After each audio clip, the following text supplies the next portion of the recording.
तर जावास्क्रिप्ट आपण त्याच्या जावास्क्रिप्ट काय आहे की आपलं एक प्रोग्रामिंग लँग्वेज आहे. थोडक्यात जाणून घ्यायचं म्हटलं तर जावास्क्रिप्ट काय आपली JavaScript is a programming language. Programming language आणि which is used in browsers. म्हणजे काय जावास्क्रिप्ट आपली एक प्रोग्रामिंग लँग्वेज आहे आणि ती आपल्याला ब्राउझरमध्ये वापरतात. तर तुम्हाला एक गोष्ट माहीत असेल की आपण जर फर्स्ट इयरमध्ये असाल ज्यावेळेस तुम्ही सी शिकता तर ते सीला आपला एक सिंटॅक्स असतो की C is a low level language. आता लो लेवल आणि हाय लेवल लँग्वेजमध्ये काय फरक असतो की लो लेवल आहे ना तुमची सिस्टीमच्या जवळ असते लँग्वेज आणि हाय लेवल असते की सिस्टीमपासून लांब असते. दोन सिंटॅक्स तुम्ही लक्षात ठेवायचं की सिस्टीमच्या जवळ आणि सिस्टीमच्या लांब. सिस्टीमच्या जवळ काय आहे की तुम्ही सिस्टीम थ्रू जसं की तुमचा एखादा USB पोर्ट असेल, तुमचा चार्जिंगचा पॉईंट असेल किंवा तुमचं एक्सटर्नल एखादा टी व्ही वगैरे जोडताय तर ती सगळं काय कोणाचं काम असतं तर ती सिस्टीमचं काम असतं ना की तो पिन घातल्यानंतर तुम्ही HDMI जेव्हा पिन लावता तर ती पिन लावल्यानंतर काय दावायचं आहे कोणतं चित्र दावायचं ते कशावर ठरतं तुमचं सी मध्ये. मग त्याचं प्रोग्रामिंग वगैरे कशात करतात तर सी मध्ये करतात. आता प्रोग्रामिंग झालं तुमचं कनेक्शन कसं झालं सी थ्रू झालं.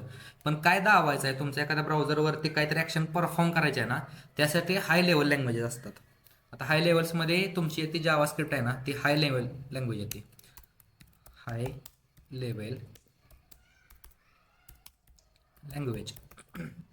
आता जावास्क्रिप्ट आहे ना तुमची हाय लेवल लँग्वेज असल्यामुळे त्याला तुमच्या सिस्टीमचा एकही ॲक्सेस भेटत नाही. ते तुम्हाला लक्षात ठेवायचं आहे की तुम्हाला ज्यावेळेस तुम्ही जावास्क्रिप्ट वापरता ना त्यावेळेस तुम्हाला सिस्टीमचा एक पण ॲक्सेस भेटत नाही. त्यासाठी मग थर्ड पार्टी वगैरे आपण एजंट थ्रू म्हणा किंवा असं काही काही तुम्ही टूल्स वापरून तुम्ही जावास्क्रिप्टमध्ये ॲक्सेस घेऊ शकता. पण डायरेक्ट तुम्हाला जावास्क्रिप्ट किंवा तुमचा ब्राउझर वगैरे आहे ना तर डायरेक्ट ॲक्सेस देत नाही. हे 2-3 वाक्य तुम्ही लक्षात ठेवा जेणेकरून तुम्हाला ऑफिसवरती तुम्ही कंपनी गेल्यानंतर काम करताना फायद्याचं पडणार आहे. जसं सांगितलं तुम्हाला आता हिस्ट्री बघायची आपल्याला. हिस्ट्री काय आहे की जावास्क्रिप्टची की ज्यावेळेस सगळं चाललं वेब ज्यावेळेस आलं 1990च्या सालात तर पहिलं आलं काय तुमचं HTML आलं स्ट्रक्चर वगैरे ब्राउझर आले CSS वगैरे. तर ब्राउझरवरती आहे ना तुमचं HTML CSS चालतं. पण नंतर नंतर काय झालं माणसाची प्रॉब्लेम यायला लागले की रिस्पॉन्सिव्हनेस नाही त्यामुळे किंवा ते पेजमध्ये एखादं मेंदू म्हणतो ना की मेंदू आहे का नाही तुला तसं त्या टाईपमध्ये वेब ॲप्लिकेशनमध्ये आहे ना मेंदूचं जे काम असतं ते तुमचं जावास्क्रिप्ट करतं. मेंदूचं काम काय जसं की एखाद्या बटनवरती क्लिक केल्यानंतर काहीतरी ॲक्शन परफॉर्म झाली पाहिजे. ते कोणाचं काम आहे तर जावास्क्रिप्ट या लँग्वेजचं काम आहे. आणि जावास्क्रिप्ट थ्रू तुम्ही भरपूर अशी कामं आहेत की विदाउट जावास्क्रिप्ट तुम्ही करू शकत नाही. इवन तुम्ही HTML CSS जर लिहिलं नाही ना तरी जावास्क्रिप्टमध्ये तुम्ही HTML CSS लिहू शकता. एवढं पण तुम्ही पॉवरफुल झाले जावास्क्रिप्ट. त्याची हिस्ट्री काय की 1995 साली ब्रेंडन इच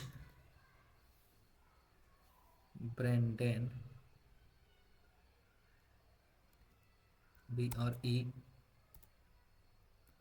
BRENDEN इच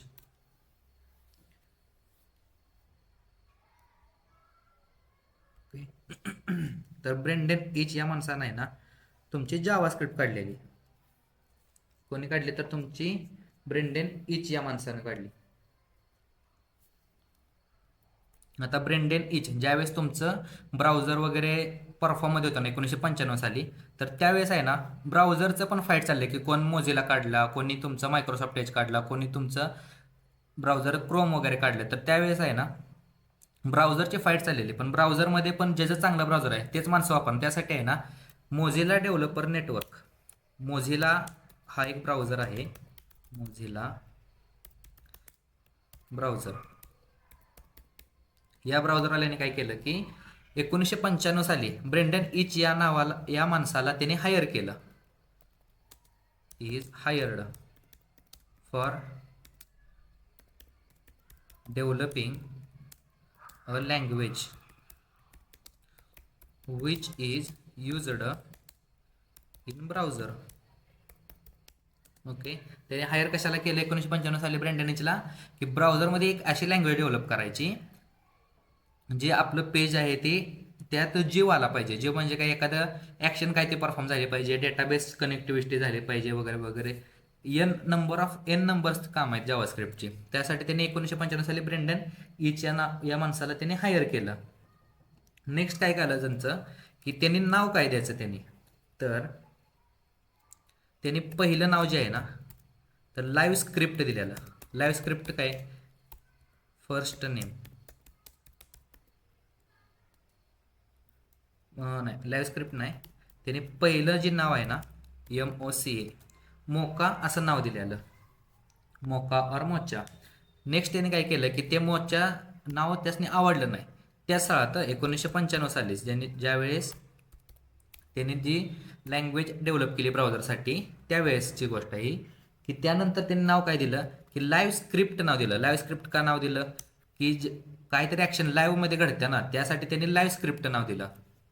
नेक्स्ट काय झालं, की त्यांना ते पण नाव त्यासनी आवडलं नाही. मग त्यांनी काय केलं, की इकमा स्क्रिप्ट 1997 साली सगळीजण लँग्वेजेस काढत होती. ऑल ब्राउझर्स और companies developing languages which is used in browsers. Okay, 1997 सालची गोष्ट आहे, की 1995 ते 1997 साली सगळेजण काय करायला लागले, की त्यांचं प्रत्येकाचं ब्राउझर आहे, तर ते बोलले की आम्ही तुमची जी लँग्वेज आहे ती आम्ही काय यूज करू, आम्ही आमची स्वतःची लँग्वेज यूज करणार. इगो म्हणतो ना, तर इगो टाईपमध्ये सगळ्यांचं तसं बिहेवियर येतं. नेक्स्ट काय झालं, की त्यांना असं वाटलं की आपण एक अशी लँग्वेज जी डेव्हलप केल्या, कोणती जी लाईव्ह स्क्रिप्ट आहे ती आपण एका असोसिएशनला द्यायची. असोसिएशन म्हणजे काय, जसं की तुमचं फूडचं वगैरे आपण म्हणतो ना, की काहीतरी त्याला फूडच्या ज्या कंपन्या आहेत, तर त्यांना फूड चेकिंगचे काहीतरी ऑफिसर्स असतात, त्यांच्याकडून गव्हर्नमेंटकडून सर्टिफिकेट वगैरे घेतात ना, तशा टाईपमध्ये तुमचं ECMA. आता ECMA काय आहे, की युरोपियन कॉम्प्युटर मॅन्युफॅक्चरर असोसिएशन. आता हे त्यांचं असोसिएशन काय आहे, की जसं आपल्या एखाद्या जेन्युन प्रोडक्ट म्हणतो ना, की हे जेन्युन प्रोडक्ट आहे, हे फेक आहे, तशा टाईपमध्ये 1997 साली त्यांनी हँडओव्हर जे आपले कॉपीराइट्स असतात, कोणी जे Mozilla developers नेटवर्कने MDN Mozilla developers network यांनी काय केलं, की 1997 साली त्यांनी कॉपीराइट्स असतात जे त्यांच्या लँग्वेजेसचे, ते सगळे त्यांनी कशाला केले, युरोपियन कॉम्प्युटर मॅन्युफॅक्चरर असोसिएशन या कंपनीला त्यांनी दिले. का दिले, तर आमची जी लँग्वेज आहे ती ग्लोबली झाली पाहिजे आणि त्याच्यावरती कोणी कॉपीराइट्स पण ठेवले नाही पाहिजे, त्यासाठी त्यांनी ECMA या कंपनीला दिले. नेक्स्ट काय झालं, त्यांनी 1997 साली ECMA वाल्यांनी त्या जावा स्क्रिप्टचं नाव, म्हणजे तुमचं पहिलं नाव काय होतं, इकमा स्क्रिप्ट, लाईव्ह स्क्रिप्ट जे नाव होतं, त्या लाईव्ह स्क्रिप्टचं नाव चेंज करून त्यांनी इकमा स्क्रिप्ट नाव ठेवलं. ओके, त्याच दरम्यान 1997 ते 98 साली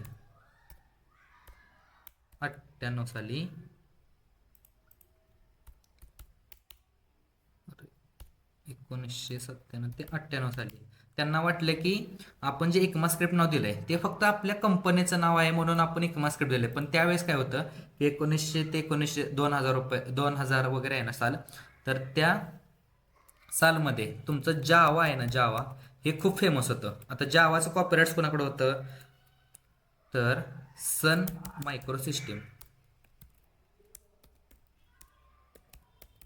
ओके, सन मायक्रोसिस्टीम काय आहे, की जसं सन मायक्रोसिस्टीमनं पण काय केलं, तुम्ही जर हिस्ट्री बघितली असेल सन मायक्रोसिस्टीमची, तर ते जावा नाव फेमस करायसाठी आहे ना, सन मायक्रोसिस्टीमकडे सगळं कॉपीराइट्स होतं. मग त्यांनी पण काय केलं, की त्यावेळेस जावा फेमस आहे, तर त्यासाठी आपली पण ब्राउझरची एखादी लँग्वेज फेमस होण्यासाठी त्यांनी या लँग्वेजचं नाव जावा स्क्रिप्ट नाव ठेवलं तुमच्या ब्राउझरचं. आता या जावाचा आणि या जावाचा काही संबंध नाही. याचा सिंटॅक्स जर बघितला आणि याचा सिंटॅक्स बघितला तर भरपूर अंतर आहे. फक्त फेमस होण्यासाठी जावा नाव दिलं. कोणी दिलं? एकमा स्क्रिप्टवाल्यांनी आणि सन मायक्रोसिस्टीम या दोघांनी कंबाईंड वगैरे त्यांची मीटिंग झाली असेल, त्याच्यात त्यांनी केलं असेल. तर इथपर्यंत झालं तुमचं आता जे नाव आहे. आणि त्यांनी अजून एक केलं की इकमा स्क्रिप्ट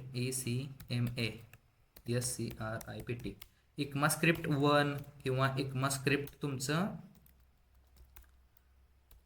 2 वगैरे आहे ना, हे 3 किंवा तुम्ही ऐकलं असेल इकमा स्क्रिप्ट 4, हे त्यांनी काय केलं की वर्जन्स पाडत गेले. नंतर जावास्क्रिप्ट तर तुमचं नाव राहीलच, पण नंतर त्यांनी काय केलं की आपण जे दरवर्षी इंट्रोडक्शन करतो, मग त्यावेळेस काय झालं की 2015 साली त्यांचं ऑफिशियल व्हर्जन इकमा स्क्रिप्ट 6. जर तुम्ही इंडस्ट्रीमध्ये जर क्वेश्चन वगैरे विचारला तुम्हाला इंटरव्ह्यूला, तर तुम्ही कोणतं व्हर्जन तुम्ही फॅमिलीर आहे का, इकमा स्क्रिप्ट 6 फॅमिलीर आहे का वगैरे, तर तुम्ही तिथं बावचळून जायचं नाही की मी तर जावास्क्रिप्ट शिकलोय पण इकमा स्क्रिप्ट काय संबंध आहे. तर इकमा स्क्रिप्ट काय आहे की ऑफिशियल त्याचं नेम इकमा स्क्रिप्टच आहे, पण फेमस होण्यासाठी काय आहे की जावास्क्रिप्ट नाव झालं. आणि इंडस्ट्रीमध्ये अजून पण इकमा स्क्रिप्टच नाव जास्त करून फेमस आहे.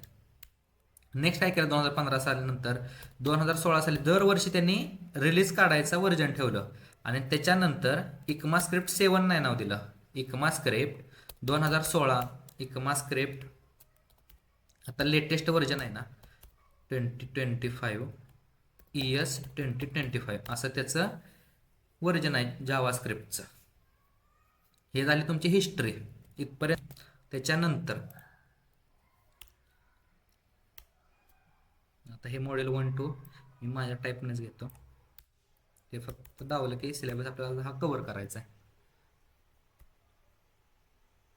त्याच्यानंतर तुम्हाला 2 गोष्टी अजून माहीत पाहिजेत की client side and server side.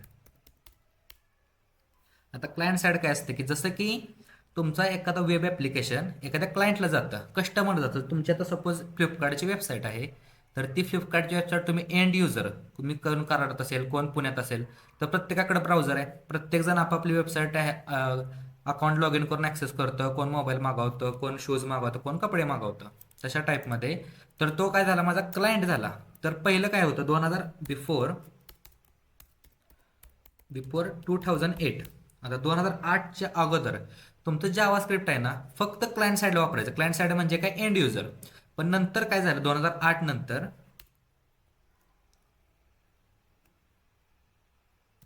Node JS आलं. नोड JS नंतर त्याचं नाव माझ्या लक्षात नाही, त्याने नोड JS कोणी हे केलं. ब्रेंडन टीम बर्नर्स ली, कोणाला माहीत आहे का? ॲन्सर नाही कोणी सांगितलं. पण रॅन्डॅल RYANDAYL असं काहीतरी स्पेलिंग आहे त्याचं, रॅन्डॅल. तर रॅन्डॅल काय होता की 2008 साली तुमच्या त्या ब्राउझरमध्ये थोड्या थोड्या गोष्टी असतात. हां बरोबर, DAHL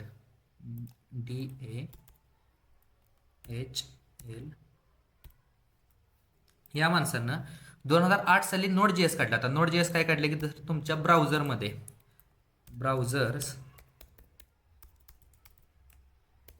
every browser uses engines. आता इंजिन काय असतं की जसं तुमचं जावास्क्रिप्ट रन करायला आहे ना एक इंजिन लागतं. जसं तुमची ही जावास्क्रिप्ट लँग्वेज आहे, तसं इंजिनला कसं ते जावास्क्रिप्ट लँग्वेज आहे, मी तुम्हाला सांगितलं की कशावर डेव्हलप केली, C++. तसं तुमचे इंजिन्स पण आहेत ना, CPP वगैरे वापरून आहे ना तुमचे इंजिन्स वगैरे डेव्हलप केले असतं. इंजिन म्हणजे काय असतं की एखादं तुमचं ॲप्लिकेशन ते रन कसं करायचं, त्याला फॉर्मॅट कसा असला पाहिजे, हे पेज ॲप्लिकेशन कसं दिसलं पाहिजे, त्याचं जे एक्झिक्युशन प्रोसेस असते ना ते इंजिन्समध्ये असते. आता इंजिनचा अभ्यास केला तुमचं जर क्रोम असेल, तर V8 नावाचं इंजिन आहे. तुमचं सफारी असेल तर त्या स्पायडर मंकी वगैरे.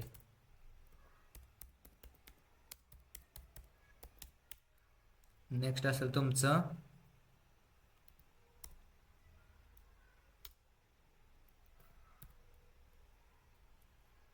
Microsoft age.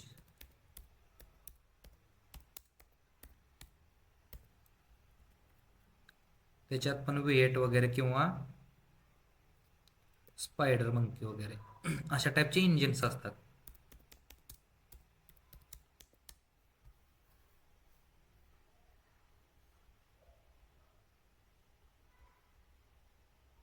ओके. अजून कोणतं असतं एवढी तर मला माहिती आहे. तर अशा टाईपमध्ये इंजिन्स असतात. आता इंजिन काय असतं की जसं मी सांगितलं, तुमचं HTML CSS जावास्क्रिप्ट त्या इंजिनला कळलं पाहिजे, तुमच्या ब्राउझरला कळलं पाहिजे की ही असा असा कोड आला तर असं पेज दावायचं, असं त्याचं बिहेवियर असणार आहे. तर त्याचं इंजिनचं काम आहे. तसं रँडल या माणसानं काय केलं 2008 साली, त्या इंजिनचा अभ्यास केला. कोणत्या इंजिनचा अभ्यास केला? V8 नावाच्या इंजिनचा अभ्यास केला, जी क्रोममध्ये आहे आता.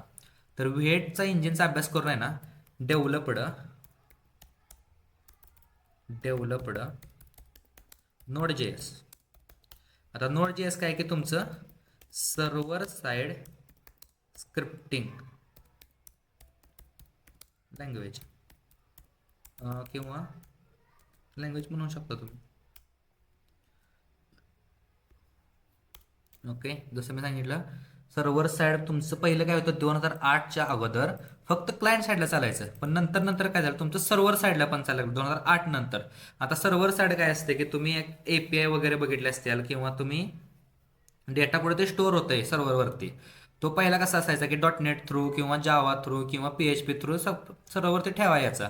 पण 2008 नंतर आहे ना, तुम्ही Node.js वापरून पण तुमचा सर्व्हरवरती डेटा ठेवू शकता. यानं फायदा काय झाला की डेव्हलपर्स लोकांचा फायदा झाला की तुमचं जिथं रिस्ट्रिक्शन होते की फक्त वेब डेव्हलपर म्हणजे HTML CSS जावास्क्रिप्ट, त्याला बॅकएंडला दुसरी लँग्वेज घ्यायला लागायची. पण जावास्क्रिप्टचा फुल अभ्यास केला तर तुम्हाला Node.js किंवा किंवा MongoDB वगैरे डेटाबेस ते सगळे जावास्क्रिप्ट वापरणारे फ्रेमवर्क आहेत ना, ते वापरून तुम्ही सर्व्हर साइड स्क्रिप्टिंग पण करू शकता.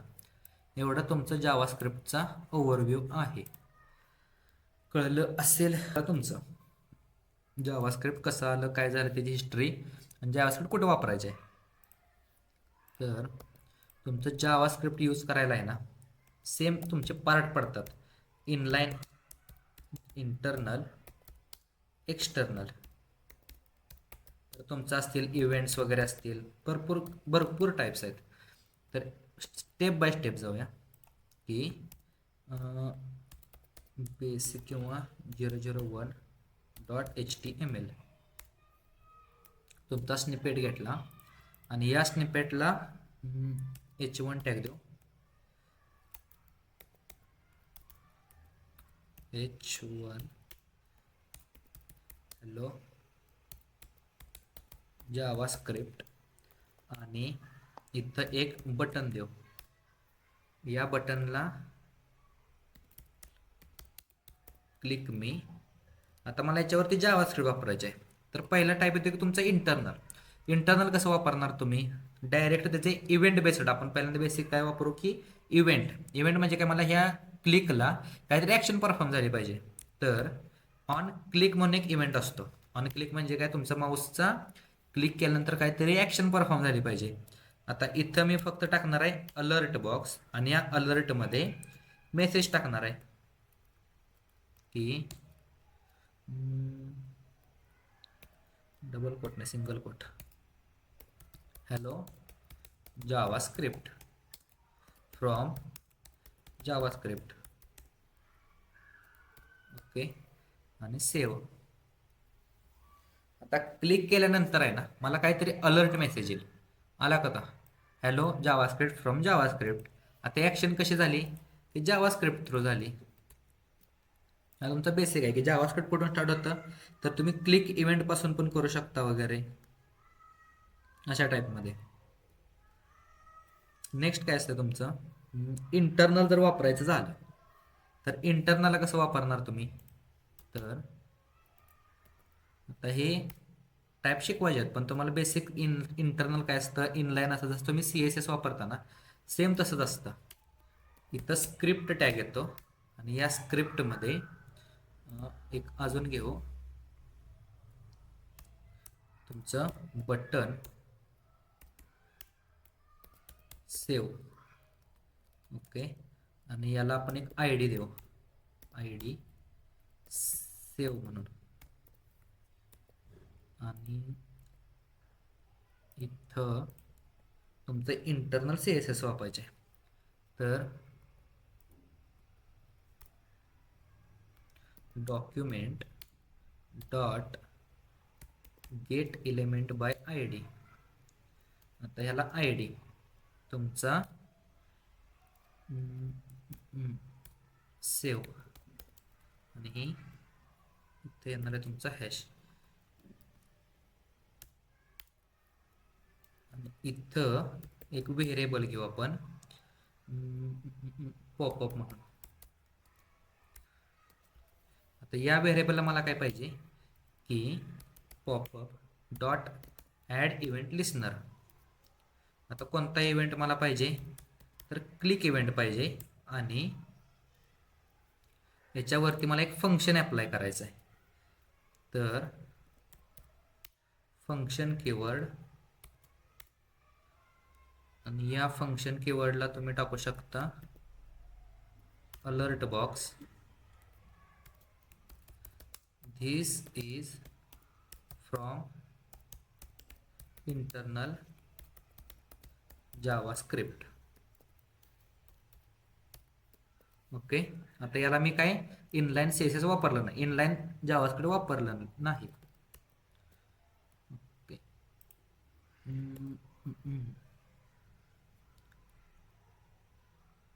बरोबर आहे.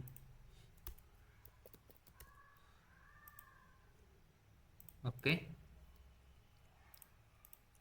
झाला का तुमचा? आता मी काय केलं, इंटरनल एक लँग्वेज दिली जावास्क्रिप्टची. त्या लँग्वेज थ्रू मी HTMLचे एलिमेंट ॲक्सेस केला आणि एलिमेंट ॲक्सेस करून त्याच्यावरती एखादी ॲक्शन परफॉर्म केली. तर हे काम काय झालं तुमचं जावास्क्रिप्ट थ्रू झालं. इथपर्यंत जायचे आपल्याला 50%. ही जर शिकला ना तुम्ही तर तुमचं 50% जावास्क्रिप्ट आलं. आता नेक्स्ट अजून एक बटन घेऊ. सेम असणार हा जो कोड मी एक्सटर्नल वापरणार आणि इथं फक्त लिंक देणार. SRC इथं स्क्रिप्ट CRPT.js. आणि जावास्क्रिप्टची फाईलचं एक्सटेन्शन काय असतं, extension of JavaScript file JS. Okay, तर तुमच्या जावास्क्रिप्टच्या फाईलचं एक्सटेन्शन आहे ना JS असतं. हा कोड आहे असा कॉपी केला, पेस्ट केला, आणि इथं पॉपअपच्या जागी एक्सटर्नल EXTERNAL आणि ./ इम्पोर्ट केली फाईल. बटनला इथं टाकतो एक्सटर्नल, आणि याला पण ID नाव दिला पाहिजे आपल्याला एक्सटर्नल. ओके.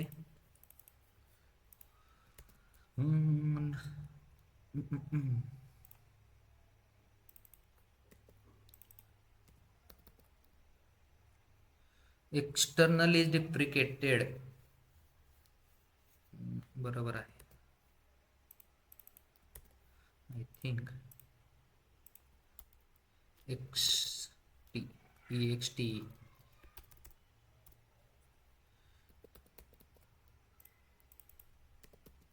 आणि तुमची ही HTML वाली फाईल. बरोबर, टॉप टू बॉटम. ओके, आणि इथं फक्त येणार आहे तुमचं एक्सटर्नल. आला का तुमचा, दिस इज फ्रॉम एक्सटर्नल जावास्क्रिप्ट. हा तुमचा इनलाईन, हा तुमचा इंटरनल, आणि हा झाला तुमचा एक्सटर्नल जावास्क्रिप्ट. हे तुमचं बेसिक आहे की तुम्हाला वापरायचं आहे कसं कसं. त्याच्यानंतर आहे ना आपल्याला अजून 2-3 गोष्टी बघायच्या आहेत. की जसं मी सांगितलेलं तुमचं नोड जे एस हे काय आहे की जसं मी सांगितलं, नोड जे एस एक एन्व्हायरमेंट आहे, रन टाइम एन्व्हायरमेंट.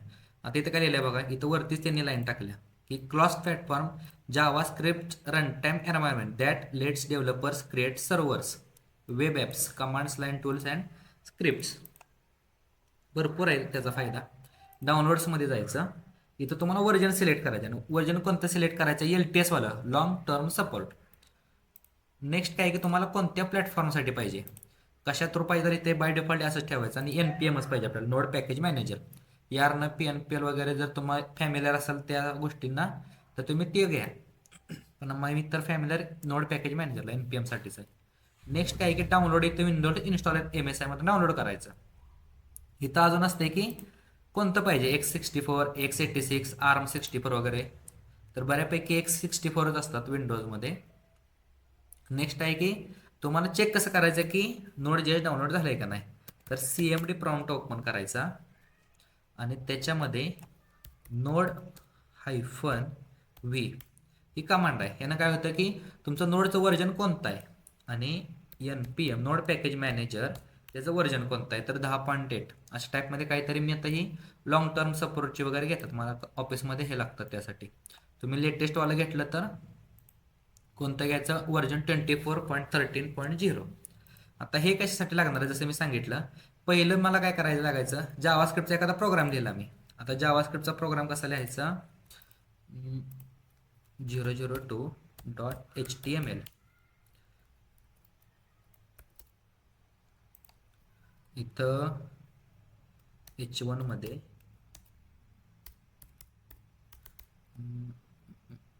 फोर्क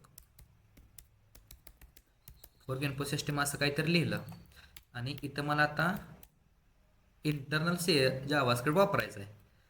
इथं घेतलं मी एखादं लेट. आता तुम्हाला 3 व्हेरिएबलची नावं लक्षात ठेवतो, सांगतो की तुमचं सी मध्ये कसं असतं की तुमचा इंट लिहिलं की तुम्हाला इंटिजर नंबर असतो, कॅर लिहिला की तुम्हाला कॅरेक्टर भेटतं. नेक्स्ट आहे की तुम्हाला स्ट्रिंग लिहिलं की एखादी स्ट्रिंग तुम्ही स्टोअर करू शकता, किंवा कॅरेक्टरचा एखादा ॲरे घेतला तर तुम्ही त्यात पण स्ट्रिंग वगैरे तुम्ही स्टोअर करू शकता. नेक्स्ट काय असतं की तुमचा डबल. ओके, डबल घेतला तर तुम्ही डबल डेटा टाईप फ्लोट वगैरे तुम्ही घेऊ शकता, फ्लोट पण आहे तिथे सी मध्ये. अशा टाईपचे डेटा टाईप्स आहेत. तर डेटा टाईप काय आहे तुमचा की एखादी व्हॅल्यू स्टोअर करण्याची जागा, ती व्हॅल्यू कशा टाईपची असणार आहे. डेटा टाईप म्हणजे काय, व्हॅल्यू तुमची कशा टाईपची असणार आहे, त्यासाठी तुम्हाला एक जागा लागते. आणि किंवा तुम्ही असं म्हणू शकता की माझ्याकडे 1 लिटर दूध आहे, तर 1 लिटर दूध ठेवण्यासाठी मी पातेल्यात ठेवणार का ह्याच्यात ठेवणार, बशीत ठेवणार, तर ऑब्विसली पातेल्यात ठेवणार. तर ती पातेल्यात ठेवण्याची जी जागा आहे, जसं की ते लिक्विड आहे, तर लिक्विड ठेवण्याची जागा काय पासून पातेल्यात ठेवू शकतो किंवा बॉटलमध्ये ठेवू शकतो. तर ते काय झालं त्याचं झालं. तशा टाईपमध्ये आहे ना तो डेटा टाईप असतो की आपल्याला जर अक्षर प्रिंट करायचे ठेवायचे असतील तर तुम्ही काय वापरू शकता, स्ट्रिंग आणि स्क्वेअर. तर जावास्क्रिप्टमध्ये सोप्पं आहे सगळ्यात,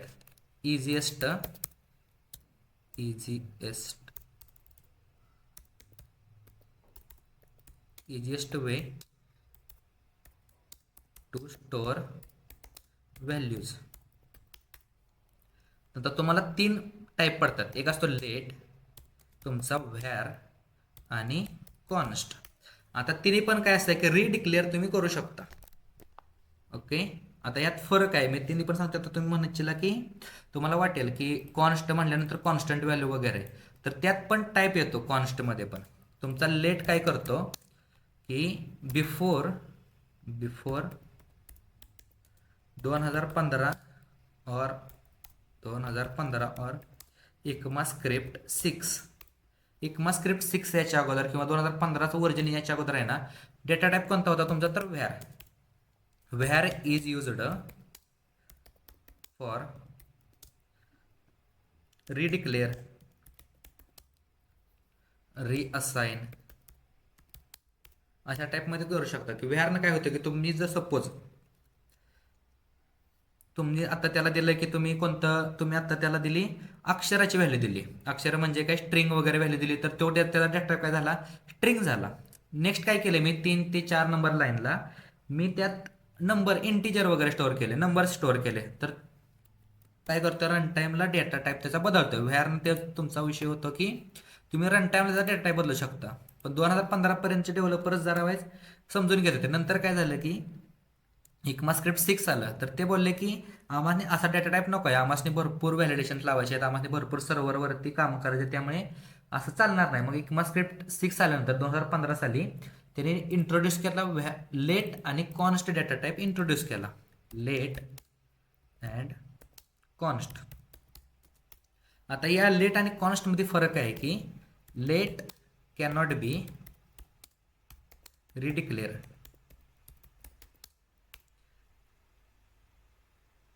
अँड बट रिअसाइन. म्हणजे काय, आपण त्यात जर व्हॅल्यू स्टोअर केली ना तर ती व्हॅल्यू आपण चेंज करू शकतो. आता हे झालं तुमचं कशाचं, लेटमध्ये. आता नेक्स्ट काय आहे तुमचा const.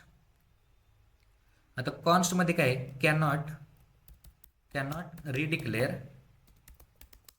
And reassign but we can change their properties. आता याचा अर्थ काय की कॉन्स्टचा की आपण कॉन्स्ट व्हेरिएबल डिक्लेअर केल्यानंतर कॉन्स्टने एखादा तुम्ही ऑब्जेक्ट क्रिएट करता वगैरे तर ऑब्जेक्टमध्ये आहे ना की व्हॅल्यूज प्रॉपर्टी असतात त्याची आपण प्रॉपर्टी चेंज करू शकतो. पण त्या व्हेरिएबलचं नाव असेल, व्हेरिएबलमध्ये जो डेटा असेल तो सपोज ॲरे असेल तर त्याचा ॲरेचा आपण डेटा टाईप बदलू शकत नाही, त्याला आपण ऑब्जेक्ट वगैरे क्रिएट करू शकत नाही. तशा टाईपमध्ये तुम्हाला कॉन्स्ट नंतर ज्यावेळेस तुमचं फंक्शन होईल ना तर फंक्शनमध्ये जास्त करून आपण कॉन्स्ट कीवर्ड वापरणार आहे. पण पहिल्यांदा तुम्हाला दोन डेटा टाईप आहेत की व्हॅर आणि लेट. व्हॅर कधी वापरायचा की 2015च्या अगोदर व्हॅर वापरायची. पण व्हॅरमध्ये पण काय काय फायदे आहेत की मला सपोज वाटलं की सर्व्हरकडून किंवा युजरकडून एंड युजरकडून मला डेटा टाईप त्याचा माहीत नाही, तो काय पण व्हॅल्यू टाकू शकतो, त्यावेळेस मी व्हॅर कीवर्ड वापरणार. पण मला माहिती आहे की युजर लेमन पीपल नाही, तर त्यासाठी मी लेटच वापरणार. अशा टाईपमध्ये इथं सपोज मी let CHAR is equal to single कोटमध्ये हॅलो टाकलं आणि या 2 लाईनी प्रिंट केल्या. आता इथं येणार आहे तुमचा कॅर, इथं येणार आहे कॅर आणि टाईप ऑफ काय आहे की रिझर्वड कीवर्ड आहे. जसा तुमचा हा लेट कीवर्ड आहे ना तर रिझर्वड कीवर्ड आहे. टाईप ऑफ काय करतं की ज्याचा तुम्ही टाईप ऑफ बघताय, आता हा कॅर काय आहे की व्हेरिएबल आहे आणि या व्हेरिएबलचा टाईप मला चेक करायचा आहे, तर मी काय करणार टाईप ऑफ आणि त्याचं जे फंक्शन आहे, टाईप ऑफ एक काय की फंक्शन आहे, ते फंक्शन एक्झिक्यूट झाल्यानंतर काय करतं की ज्याला जी आपण त्या फंक्शनला व्हॅल्यू देणार त्या व्हेरिएबलचा किंवा त्याला जे आपण ऑब्जेक्ट वगैरे देणार त्याचा तो टाईप ऑफ चेक करून आपल्याला रिटर्न करणार. ओके, इथं मी टाकलं लेट CHAR. आता इथं त्यांना रन टाईमला एरर दिला. इंटेलिजन्स सांगितलं ना की तुमचे जे एक्सटेन्शन असतात ना, हे जे एक्सटेन्शन्स ते इंटेलिजन्स आहे की लाईनमध्ये तुम्हाला कळतं की काय एरर आहे, यांना डेव्हलपिंग वगैरे फास्ट होतं. तुम्हाला बेसिक सिंटॅक्स माहीत पाहिजे, त्यामुळे आता हे रेड एरर जे स्विगले आहेत ना, रेड स्विगले वगैरे ते इग्नोर करा. इथं मी टाकतो 10 किंवा 50 टाकू, 50 आणि या सेम इथं प्रिंट करू. आता ते आपल्याला एरर तर देणारच आहे.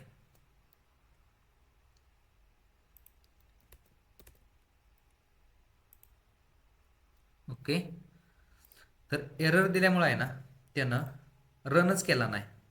की रन केला नाही म्हणजे काय बघा, इथं एररमध्ये आल्यानंतर uncaught syntax error identifier care, तुमच्या ब्राउझरनं काय केलं की सिंटॅक्सला डायरेक्ट एरर दिला. आता त्यानं लाईन नंबर पण सांगितला कितीला आहे, 27 नंबरच्या लाईनला. ओके, 27 नंबरच्या लाईनला 13व्या नंबरचं कॅरेक्टर. आता 13व्या नंबरचं कॅरेक्टर कसं कळतं त्याला की हा जो 13व्या नंबरचा कॅरेक्टर आहे ना की हा माझा कर्सर बघा, 1 2 3 4 5 6 7 8 9 10 11 12 आणि 13व्या नंबरला त्याचा एरर आहे. एवढा तुमचा ब्राउझर फास्टेस्ट झालाय. हा जसा मी एरर काढल ना की आता बघा लेटनं ही केलं बघा, एरर दिला नाही, पण त्यानं व्हॅल्यू पण स्टोअर केली ना. रिफ्रेश कन्सोलमध्ये आला का तुमचा 8 मेसेजेस, ऐका, पण त्याचा टाईप पण बदलला ना. फक्त विषय काय झाला ह्यात बघा, की पहिला आपण व्हॅर व्हेरिएबल वापरायचो, नेक्स्ट आपण लेट वापरतोय, पण त्याला व्हॅल्यू कोणती पण असायला नव्हत्या ना. त्यासाठी त्यांनी कोणता काढला, कॉन्स्ट कीवर्ड काढला तुमचा. कॉन्स्ट, कॉन्स्टला काय करू, नम व्हेरिएबल देऊ आणि 10, आणि इथं सेम कन्सोल डॉट लॉग, इथं नम, इथं नम. आता मी हे NUM मध्ये इज इक्वल टू 45. इंटेलिसेसने एरर द्यायला पाहिजे होता, तसं काय दिला नाही काय माहिती. ओके, आता त्यानं परत एरर दिला की 35 नंबरच्या लाईनला एरर आहे. 35 नंबरची लाईन कोणती आहे तुमची, ही का, तर आपण रिअसाइन केलं ना, तर कॉन्स्ट कीवर्ड काय सांगतो की मी रिअसाइन करणार नाही.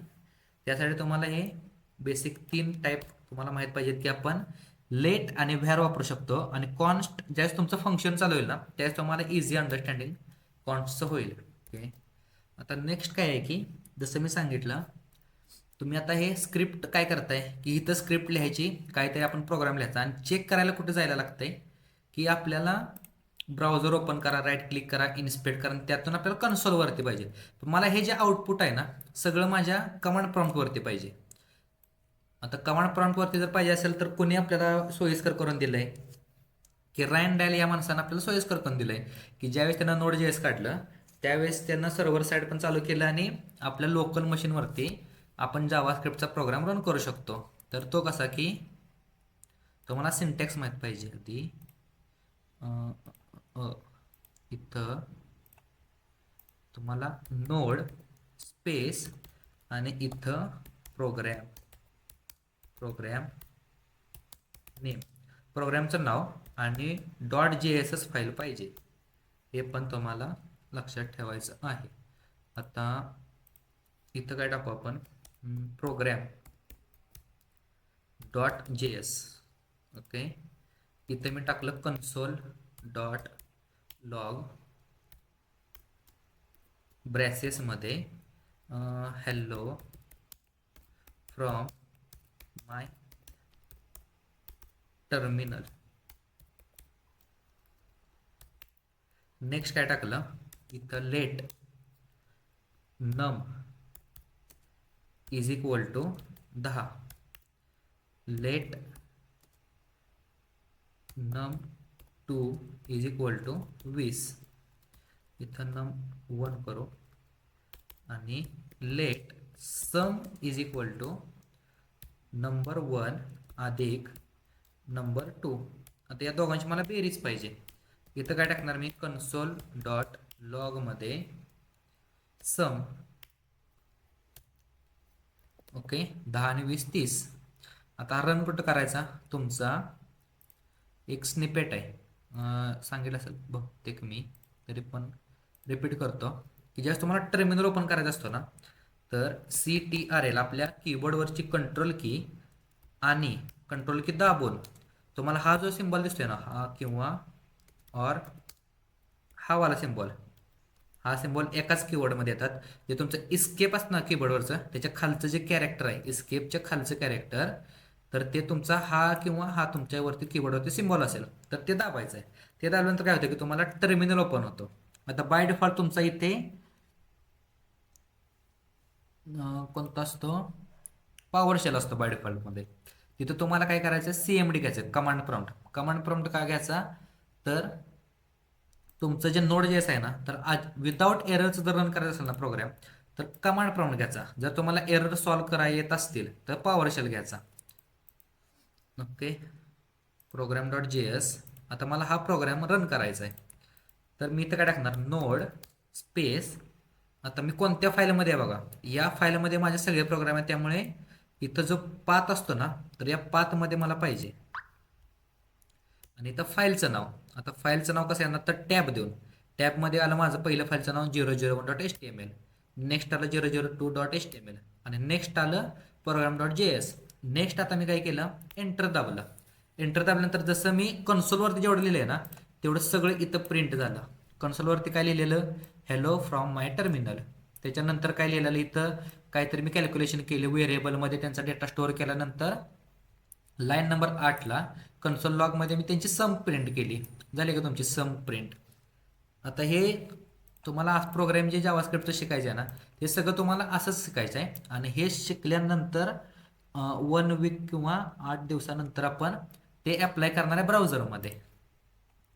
यात कोणाला काय डाऊट आहे का? 2 टाईप करा, बंद करून चालू. आता इन्स्पेक्टमध्ये बघा कन्सोलवरतीच, तर आल्या तुमच्या 3 इन्फोमध्ये तुमचं हॅलो हॅलो आलं. ओके. नेक्स्ट आहे वॉर्निंगमध्ये बघा त्याचा कलर बदलला. एररमध्ये त्याला हॅलो आलं. आणि मेसेज आपण किती टाकलेत, 5 मेसेज टाकलेत. 1 2 3 आणि 4, सॉरी 5 नाही 4 टाकलेत.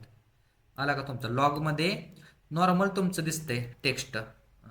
आता दिसेल बघा नॉर्मल टेक्स्ट कसं दिसतंय, हॅलो. नेक्स्ट आपण काय केलंय, एररमध्ये दावले. एररमध्ये काय आलं तुम्हाला, रेडमध्ये काहीतरी त्या मेसेज आला. आला का तुमचा रेडमध्ये. नेक्स्ट काय की वॉर्निंगमध्ये कसं दिसतंय तर तुम्हाला वॉर्निंगमध्ये असं दिसतंय. आणि हे इन्फो आहे ना, इन्फो नाही टाकलं तरी ते नॉर्मल कन्सोलमध्ये पण असं दिसतंय. ओके. आता हे डेव्हलपर टूल आहे. डेव्हलपर टूल कधी वापरायचे, ज्यावेळेस तुम्हाला डिबगिंग करायचं आहे. आता .NETमध्ये कसं आहे की ज्यावेळेस तुम्ही फ्रेमवर्क वापरता ना तर त्याला ऑटोमॅटिक डिबगर असतं. तसं तुमच्या जावास्क्रिप्टमध्ये आहे ना बाय डिफॉल्ट डिबगर नसतं. एक तर तुम्हाला सिंटॅक्स काय आहे की डिबगर, इथं नाही येणार, डिबगर हा सिम्बॉल वापरायचा. पण कधी कधी काय होतं की या डिबगरनं तुमचा प्रोग्राम थांबतच नाही. प्रोग्राम सगळा एक्झिक्यूट होतो आणि फक्त याच्यामध्ये तुमच्या पेजमध्ये आहे ना फक्त थांबतो की हा थांबलाय बाबा प्रोग्राम, अशा टाईपमध्ये. नेक्स्ट आहे की तुमचा डिबगर झाल्यानंतर तुम्हाला हे कन्सोलवरती वापरायचे 2च ऑप्शन असतात की एक तर कन्सोल किंवा हा डिबगर. ओके. एवढं तुमचे डेव्हलपर टूल्स आहेत. अजून जर वाटले मला थ्रू आउट बॅच तर त्या आधीमध्ये मी सांगेनच.